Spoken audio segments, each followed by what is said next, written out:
മുൻപ് നമുക്ക് ഈ മരിച്ച ഇന്ദിരയുടെ ഭർത്താവ് അദ്ദേഹത്തിന്റെ പ്രതികരണം ലഭ്യമായിട്ടുണ്ട്. അതിലേക്കൊന്ന് പോവാം. അത് പ്രതിഷേധം എന്ന് പറഞ്ഞാൽ ഞങ്ങൾ സമ്മതിച്ചിട്ടാണല്ലോ പ്രത്യേകം കൊണ്ടുപോകുന്നത്. അത് ഞങ്ങളുടെ സമ്മതത്തോടു കൂടിയാണ്. ഞാനും എൻ്റെ കൊച്ചിനും സമ്മതിച്ചുണ്ട്. അത് കാരണമാണ് സർക്കാർ നേരിട്ട് ചടങ്ങിന് ഒരു തീർപ്പുണ്ടായി ഇതിൻ്റെ പരിഹാരം കണ്ടെത്താൻ പറ്റിയത്. അതിന് സർക്കാർ ഭാഗത്ത് പിന്നെ വേറെ തെറ്റൊന്നും നമുക്ക് പറയാനില്ല. അതിന് പ്രത്യേകത വേറെ ഇല്ല.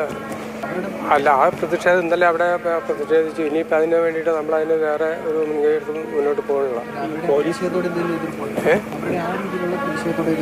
അല്ല, എതിർപ്പ് എന്ന് പറഞ്ഞാൽ അന്ന് അവിടെ ഇത് പ്രതിഷേധം എന്ന് പറഞ്ഞാൽ ഇപ്പം അവിടെ പ്രതിഷേധം ഉണ്ടായി. അത് കുറേ ഭാഗം തെറ്റും ഉണ്ടല്ലോ, തെറ്റും ശരിയും ഉണ്ടല്ലോ.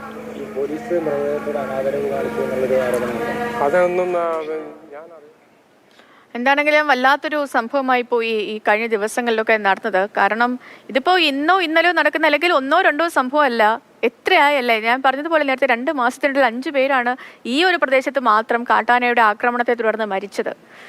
അവരുടെ ഭാഗത്തു നിന്നുള്ളൊരു തെറ്റുകൊണ്ടല്ല, അല്ലെങ്കിൽ ഒരു ആക്സിഡന്റ് പറ്റിയോ അങ്ങനെ ഒന്നും മരിക്കുന്നതല്ല. ഇങ്ങനെ കാടിറങ്ങി വരുന്ന വന്യജീവികളുടെ ആക്രമണത്തിന് ഇരയായി മരിക്കുന്നത്. രാത്രിയാണെങ്കിൽ നമുക്ക് പറയാം രാത്രിയാണ്, കാണാൻ പറ്റിയില്ല എന്നെങ്കിലും കൂടി പറയാം.